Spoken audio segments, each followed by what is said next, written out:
Hello everyone, welcome back to my channel Seek Knowledge with Yusra. Today we are going to study the chapter of Urdu. The name of chapter is Mera Watan. This chapter Mera Watan is taken from this book of class 7th Apni Zaban. So let's start the chapter without wasting time.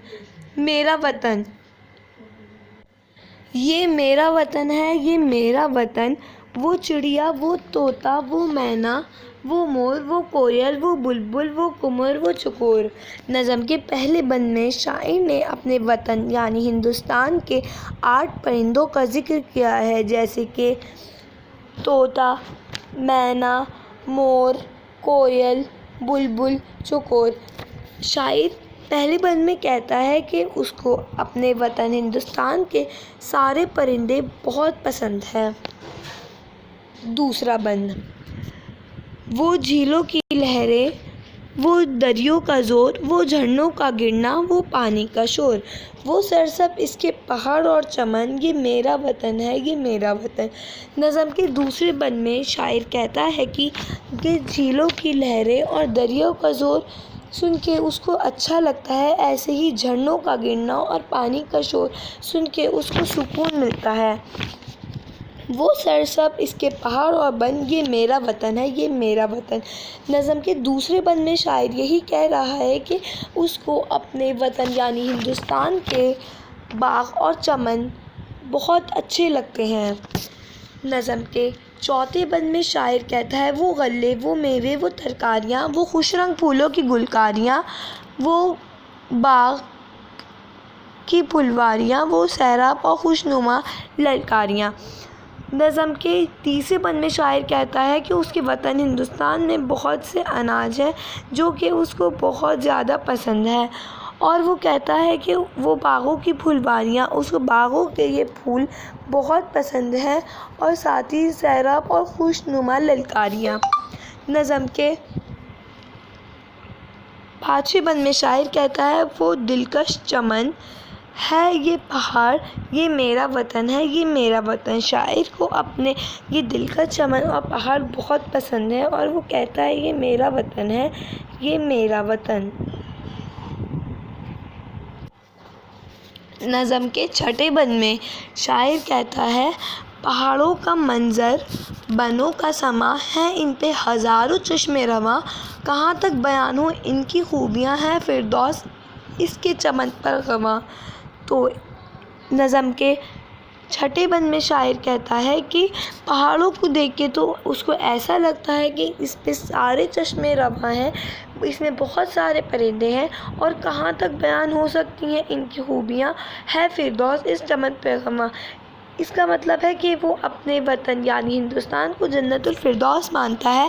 وہ کہتا ہے باغ عہد یہ میرا وطن ہے، یہ میرا وطن۔ وہ کہتا ہے کہ اے باغ عہد، یہ جو باغ ہے وہ اس کو اتنا پسند ہے کہ وہ کہتا ہے کہ یہ اس کے لیے جنت الفردوس ہے، یہ میرا وطن ہے، یہ میرا وطن۔ So we have completed the chapter میرا وطن. Now we promoted to الفاظ معنی۔ تو اس نظم کے جو الفاظ معنی ہیں وہ بہت ہی زیادہ آسان ہیں، آپ لوگ 1-2 بار ان کو پڑھ لیے گا، آپ کو بھی یہ بہت آسان لگیں گے۔ اب ہم اس کے کریں گے سوال جواب۔ پہلا سوال، شاعر نے اس نظم میں کن کن پرندوں کا ذکر کیا ہے؟ شاعر نے اس نظم میں 8 پرندوں کا ذکر کیا ہے، چڑیا، طوطا، مینا، مور، کوئل، کمر اور چکور۔ دلکش چمن کسے کہتے ہیں؟ دلکش چمن ہمارے وطن کو کہا گیا ہے فردوس اس کے چمن پر گواں۔ اس مصرع کا کیا مطلب ہے فردوس اس چمن پر گواں؟ اس مصرع کا مطلب ہے کہ شاعر کی یہ مراد ہے کہ یہاں کی ہر چیز بہت خوبصورت لگتی ہے، اور یہاں کی ہر قسم کی چیز اس کو بہت خاص نظر آتی ہے، اور یہاں پہ اس کو کسی بھی چیز کی کوئی کمی نظر نہیں آتی۔ اس نظم میں ہمارے وطن کی کیا کیا خوبیاں بیان ہوئی ہیں؟ اس نظم میں ہمارے وطن کی مندرجہ خوبیاں بیان ہوئی ہیں۔ پہلی، شاعر نے اس نظم میں مختلف پرندوں کا ذکر کیا ہے، جیسے کہ طوطا، مینا، مور، کوئل، بلبل، چکور۔ دوسری، شاعر نے نظم کے دوسرے بند میں شاعر نے کہا ہے کہ اس کو دریوں کا گرنا اور پانی کا شور بہت پسند ہے۔ تیسرے بند میں شاعر نے کہا ہے کہ وہ اپنے باغوں کی کوئی خوبیاں بیان نہیں کر سکتا، اس کو اپنے باغ کے پھول چمن بہت اچھے لگتے ہیں۔ چوتھے اس میں شاعر نے کہا ہے، بند میں شاعر نے کہا ہے کہ غلے، میوے، اناج، ترکاریاں اس کے وطن ہندوستان میں بہت سے طریقے کی خوبیاں ہیں۔ نظم کے 5ویں سوال میں شاعر یہ پوچھ رہا ہے، اس نظم سے شاعر آپ کو کیا پیغام دینا چاہتے ہیں؟ اس نظم سے شاعر ہم کو یہ پیغام دینا چاہتے ہیں کہ ہمیں ہمیشہ اپنے وطن کے ساتھ دوستی، محبت اور جذبہ دکھانا چاہیے۔ صرف دکھانا ہی نہیں، ہم کو رکھنا بھی چاہیے اور ہم کو اس کو بہت ہی زیادہ خوبصورت اور خاص سمجھنا چاہیے۔ ہم کو تو یہ ہے اس کے سوال جواب۔ اور مجھ کو آپ کو ایک چیز اور بتانی تھی اس کے بارے میں، خلاصہ جو ہوتا ہے وہ ہم نظم کا بھی لکھ سکتے ہیں اور سبق کا بھی لکھ سکتے ہیں۔ تو میں نے یہ خود نے لکھا ہے خلاصہ اس نظم کا، میرا وطن کا، تو آپ لوگ یہ ایک بار پڑھ لیے گا۔